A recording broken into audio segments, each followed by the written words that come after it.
আজকে এই বৃষ্টির দিনে অফিস থেকে ফেরার পথে কলকাতার চপ আর বেগুনি এটাকে খুব মিস করছিলাম। তো আজকে ভাবলাম যে বাড়িতেই বেগুনি বানিয়ে নেওয়া যায় আর আপনাদের সঙ্গে রেসিপিটা শেয়ার করা যায়। তো চলুন দেখে নিই একদম মুচমুচে বেগুনি বানানোর জন্য আমাদের কি কি ইনগ্রেডিয়েন্টস লাগছে আর আমি কিভাবে সেটাকে বানাচ্ছি। এর জন্য প্রথমেই আমরা বেগুনটাকে কেটে নেব আর বেগুনের থিকনেস হবে এরকম।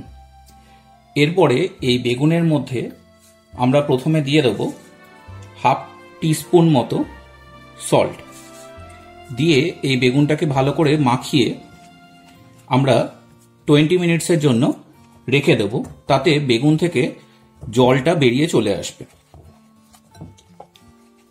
এর ফলে যে বেগুনিটা আমরা তৈরি করব সেটা অনেক ক্রিস্পি হবে। 20 মিনিট পরে দেখুন এই বেগুনটা থেকে কতটা জল ছেড়ে দিয়েছে। এরপরে এই জলটাকে আমরা ফেলে দেবো আর বেগুনগুলোকে টিস্যু পেপার দিয়ে আমরা আরো ড্রাই করে নেব।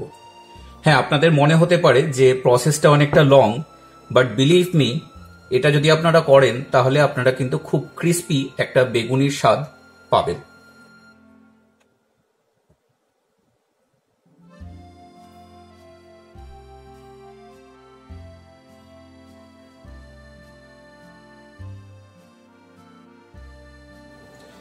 এরপরে আমরা ব্যাটারটা বানিয়ে নেব।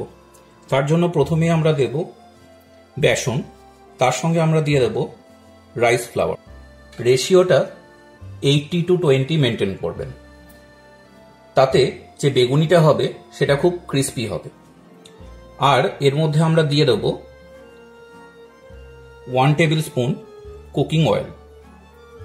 এটাও বেগুনিটাকে ক্রিস্পি করতে খুব সাহায্য করবে।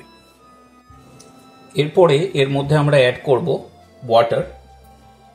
ওয়াটার প্রথমেই বেশি দেবেন না, এটাকে আস্তে আস্তে মিক্সড করতে থাকবেন, কারণ যে ব্যাটারটা হবে তার কনসিস্টেন্সি কিন্তু খুব থিনও হবে না আবার খুব থিকও হবে না। তো খুব আস্তে আস্তে ওয়াটার অ্যাড করবেন এবং এটাকে মিক্সড করতে থাকবেন।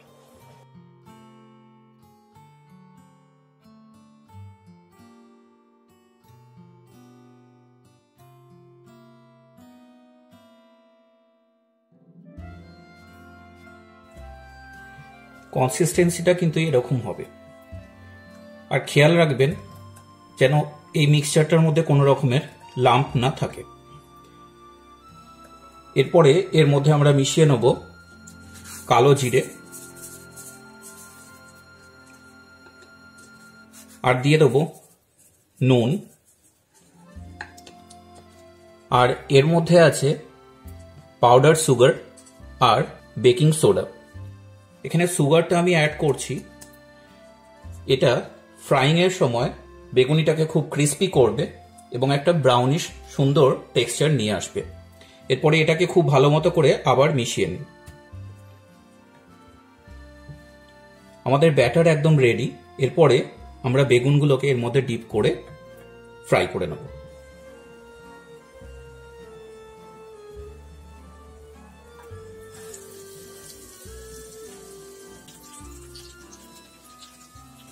ফ্লেমটা মিডিয়াম থাকবে।